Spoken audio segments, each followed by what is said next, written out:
अस्सलाम वालेकुम, कैसे हैं आप सब जी। ये है संडे का दिन जिससे मैं ब्लॉग स्टार्ट करी हूँ। यहाँ पे आकिब की कोई एक्टिविटी थी तो वहाँ पे वो एग्जीबिशन में किया था। माशाल्लाह माशाल्लाह, आप लोग भी कह दीजिएगा। और उसके बाद जो है हो गया है ये आज मंडे। इनके पेपर्स भी हो रहे हैं, उनकी शक्लें देखें कैसी हो रही हैं। और मंडे को जो है इनका पेपर खैर एक हफ्ते पहले से चल रहा है। हफ्सा का जो है पेपर आज पहला पेपर था। और उसके बाद फिर मैं चली गई थी अम्मी के यहाँ। वहाँ से जो है हमने लंच किया था अम्मी के घर में। और अम्मी आजकल क्योंकि अब्बू के बाद फिर उनकी बहन की भी डेथ हुई तो बहुत ज़्यादा डिस्टर्ब हो गई हैं। तो फिर वो थोड़ा सा बिज़ी हो गई अपनी लाइफ में। खाना वाना हमारे लिए बना रही थी तो इन्होंने ये बनाया है टमाटर की सैलड सालसा जैसे कहते हैं, उसके अलावा बैगन का भुर्ता, फ़िश फ्राई की है और फ़िश को सालन भी बनाया है। मतलब वो अपनी लाइफ में इस तरह से बिज़ी हो गई। मेरा कहने का मतलब ये है कि उनको मैंने बिज़ी कर दिया, ये समझ लें आपके। मैंने कहा कि चले मैं खाना खाऊंगी तो वो फिर ज़ौक़ व शौक़ से जो है उनके लिए सबसे अच्छा जो एक क्या कहते हैं, ज़िंदगी का मकसद होता है ना, वो होता है कि बच्चों के लिए खाना पकाएं। तो जी वो फिर थोड़ा सा उन्होंने अपने आप को बिज़ी कर लिया कि भाई गुड़िया और बच्चे आएंगे तो हम खाना शाना मैं अच्छा सा बनाती हूँ। तो फिर अम्मी ने खाना बनाया माशाल्लाह। उसके बाद फिर हम लोग घर आ गए।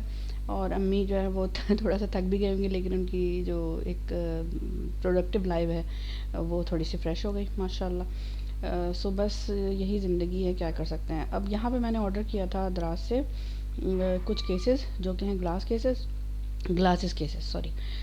मेरे पास चश्मे काफ़ी सारे जमा हो गए हैं, दूर की नज़र तो करीब की नज़र तो पता नहीं कौन कौन से धूप के चश्मे, तो शाम के चश्मे। तो फिर वो मैंने क्या किया कि मंगवा लिए। 5 पैकेट आया, ये 200 रुपये का मिला था मुझे। और डिलीवरी चार्ज कुछ ली होगी उसने, तो मुझे ये बहुत अच्छा लगा था, रिलायबल। तो उसमें से 2-3 तो मैंने रखे और बाकी जो है वो आके बरारिज ने भी ले लिए।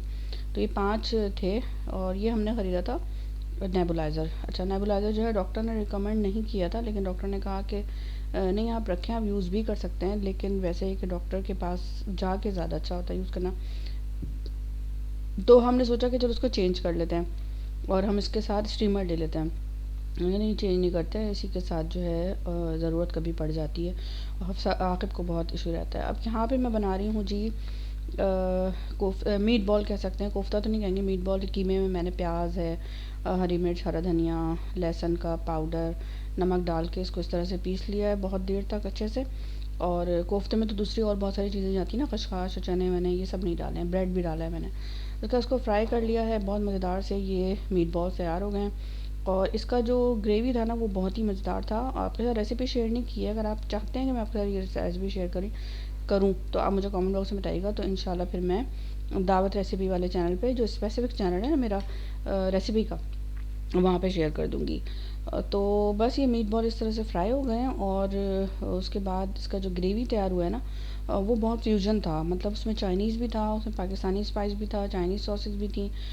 तो ये बहुत मज़ेदार सा एक इसका कॉम्बिनेशन है। और अगर आप वाकई चाहते हैं कि मैं ये रेसिपी शेयर करूं आपके साथ, अच्छा पराठे के साथ भी, राइस भी के साथ भी, नान के साथ भी, जैसे खाना चाहें ना आप इसको खा सकते हैं। इतनी मज़ेदार ये माशाल्लाह से मीट बॉल्स बनी हैं। और मैंने वैसे राइस बनाए थे और राइस के साथ इसको सर्व किया। फिर नाश्ते में बच्चों ने जो है कहा कि नहीं आप गर्म कर दें और मैं पराठे के साथ हमने खाना है, तो फिर उनको फिर बना दिया था। जैसे मुख्तलिफ़ चीज़ें मैंने डाली हैं और पाकिस्तानी स्पाइस के साथ, क्योंकि मैं बनाना कोफ्ता चाह रही थी, लेकिन ये मूड मेरा चाइनीज़ बनाने का, तो फिर मैंने उसको फ्यूजन कर दिया। तो और बहुत ही सॉफ्ट से नरम से कोफ्ते बने हैं। कोफ्ते ही मैं बार बार बोली जा रही हूँ कि मेरे कोफ्ते ही जहन में था, लेकिन ये कोफ्ते जो है वो कत्तन नहीं है, क्योंकि फ्यूजन मीट बॉल्स रेसिपी है। और फ्यूजन यानी कि दो मुल्क की मिक्स्ड रेसिपी। तो जी ये बस इस तरह से ये वाला जो बन रहा है ना, ये बन रहा है एग फ्राइड राइस। और उसके साथ मैंने एग फ्राइड राइस का कॉम्बिनेशन दिया था। ये रेसिपी भी आपके साथ क्या शेयर करती है, इस चैनल पे तो रेसिपी शेयर करती ही नहीं हूँ। तो फिर मैंने कहा कि फिर वो बहुत ज़्यादा मिक्स हो जाएगा, बस खाली खाने पकाने। बहुत सारे लोग ऐसे होते हैं खाना पकाना नहीं सीखना चाहते हैं, तो फिर मैंने कहा नहीं, मैं नहीं करती। तो बस ये जो है बच्चों के पेपर्स तो साथ साथ हैं, तो बच्चे फ्रस्ट्रेट भी हो जाते हैं ना, परेशान हो जाते हैं बहुत ज़्यादा। सर्दियाँ आ गई हैं तकरीबन, मतलब हमारे यहाँ कराची में तो ऐसे ही सर्दी होती है, बस इसी को हमने एंजॉय करना होता है। जनवरी में थोड़ा सा और हो जाएगा, बस ये कि अल्लाह ताला तबीयत ख़राब ना हो, बीमार ना हो। और रात का टाइम है, ये मुझे होता है कि मैं बर्तन वर्तन क्लीन कर लूँ, सफाई कर लूँ सारी। तो ये सारा कुछ मैं कर रही हूँ जल्दी से, ताकि बस मगरिब से पहले पहले जो है ना, मेरा हिसाब किताब ये होता है कि मैं मगरिब से पहले पहले सारे काम कर लूँ, और उसके बाद मगरिब की नमाज़ पढ़ूँ, और इशा की अज़ान हो तो इशा की नमाज़ पढ़ूँ, उतनी देर में खाना लगाऊँ और बर्तन धोऊँ, और बस फिर मैं नहीं निकलूँ इशा के बाद ना। तो बस फिर मैं जल्दी से नमाज़ पढ़ी थी इशा की, और उसके बाद फिर मेरा काम ख़त्म हो जाता है माशाल्लाह 8 बजे तक। और वैसे तो मगरिब तक ख़त्म हो जाता है, मगरिब के बाद सिर्फ ये रहता है कि मैं खाना वाना देती हूँ और बर्तन धोती हूँ, बस। उसके अलावा मैं जितने भी काम है ना, खाना पकाना, रोटी पकाना और बर्तन धोना, सारी क्लीनिंग, सब कुछ मैं कर लेती हूँ मगरिब से पहले पहले।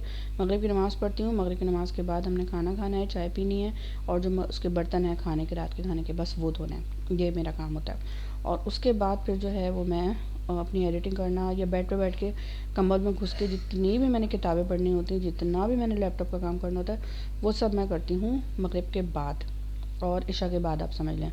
मतलब मगरिब के बाद तो भी थोड़ा सा निकल जाती हूँ, इशा के बाद 8 बजे के बाद जो है, 8:30 बजे के बाद मैं कुछ नहीं करती अल्हम्दुलिल्लाह माशाल्लाह। और मैंने अपनी ऐसी एक्टिविटी रखी है माशाल्लाह माशाल्लाह कि मैं इसमें बहुत ही पूरा उतर रही हूँ। और बस बशर्ते कि मुझे किसी भी किस्म की कोई टेंशन ना हो, किसी भी किस्म की कोई डिप्रेशन ना हो, तो फिर मैं जो हूँ माशाल्लाह अपनी जो ये मेरा मकसद है ना, ये जो मेरा रूटीन है, उस तक पाया तकमील तक पहुँच जाता है वो।